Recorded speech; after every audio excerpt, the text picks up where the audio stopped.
God was in Jesus. The healing power of God, the restoring power of God, the same power that made demons flee was in Nazareth, but Jesus could not release it because it was trapped in their unbelief.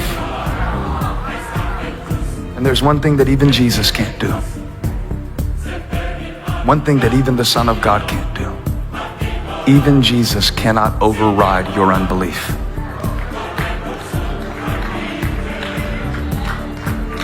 I see y'all looking at me like, is that true? Thought he could do anything. He said he could not.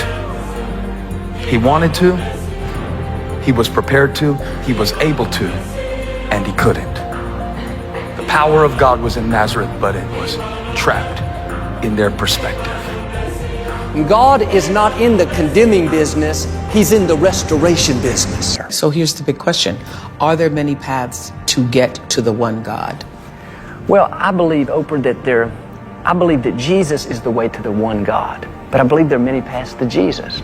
You know, you don't know how Jesus would reveal himself to somebody. So I'm not into excluding people. Jesus can reveal himself to anybody. Does that mean that all people, all races, obviously in your church we see all people, all races. I can't imagine that you would have 16,000 people in there and none of them would be gay. So are gay people also included? Absolutely.